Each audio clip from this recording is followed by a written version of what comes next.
Hope you had a great Thanksgiving, lots of family, friends, feasting. Now we get to feast on some great stakes action this weekend. Probably the best we've seen since the Breeders' Cup. For example, Aqueduct. 4 graded stakes races going Saturday, 2 of those grade 1s. I'll be covering the grade 1 Cigar Mile, and they're going, you guessed it, 1 mile, and that's a 1-turn mile, on the dirt surface, projected to be fast and dry. All the talk in this race is about the speed up front. And yes, you have the likes of Vineyard Haven, Haynesfield, and I can even see Jerseytown in the mix there up front. They'll be cutting some very tepid fractions. I do not see any of these breaking away with an easy, clear lead. So it does set up nicely for an off the pace or even a deep closer type.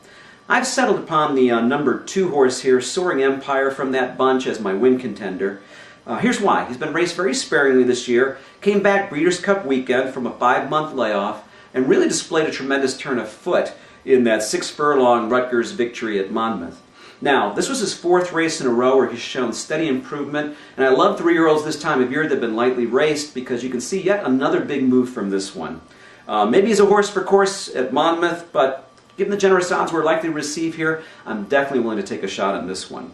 Now, another one I like a bit here is number 8, Half Metal Jacket. Shows an improving pattern as of late.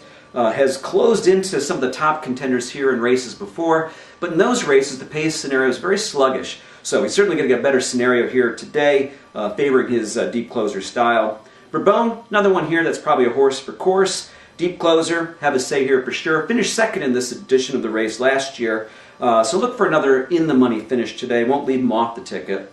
Of the speed types, Jerseytown strikes me as the one that probably has the best chance to catch a piece of this one at a decent price. And another thing we should think about here is Breeders' Cup horses that have exited and come into this race over the many, many years have not really done well in this race. And that's kind of the Dubai factor. Boy, everything that you read and hear about, those Breeders' Cup races take so much out of these horses. They need a long, long time, long recovery time to come back to their best. So I'm discounting the likes of Musket Man, Vineyard Haven, and others in this race. So keep that in mind as we build our tickets too. And how do we bet this one? I'm going to put a big win bet on number 2. Going to cover that one in an exact 358 with 2. And let's try to cash a second ticket here. We'll go with a $1 trifecta, 2358 with all, with 28. Now, come back to Horse Racing Nation, Play the Day section. We'll have lots of great recommendations for this weekend of racing. And I wish you luck in this one. Until next week, go fast and win.